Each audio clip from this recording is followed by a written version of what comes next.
Magandang hapon sa inyo lahat. Ito ang pinakaunang lesson natin, pinakaunang video actually sa series ng fundamentals ng golf na ituturo ko sa inyo. If you're new to the channel, uh, thank you for watching. Thank you for stopping by. Importante ito sa mga bata o mga tao na gusto pang nagsisimula na mag-aral ng golf. Hopefully makatulong sa inyo, no?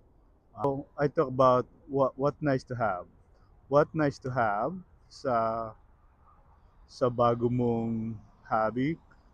Kung ikaw ay retired, gusto mong matutong mag-golf, what nice to have, kinakailangan may sombrero ka, kinakailangan may club ka. This is pitching wedge. Kinakailangan, may sapatos ka na pang-golf. Okay? At kung yung anak mo naman, ang gustong matutong mag-golf, kinakailangan, meron ding gloves, no? Importante na merong gloves. It doesn't matter kung anong brand. Importante merong glove kasi mahirap naman na ma-injured yung wrist, right? So, that's nice to have. Again, you have a hat, you have one of these club, pitching wedge, you have a gloves, and kinakailangan malinis yung suot mo kasi lahat ng golf course may local rules. Kinakailangan malinis yung suot mo, golf attire, right? Hindi kinakailangan na expensive, basta malinis para acceptable naman dun sa iba na pumupunta sa golf, right?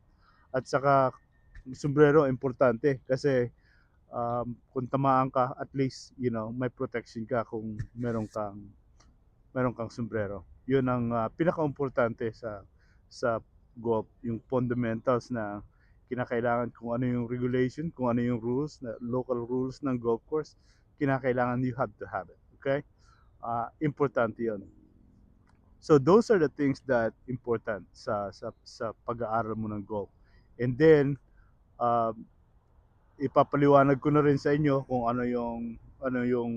yung party ng club, right?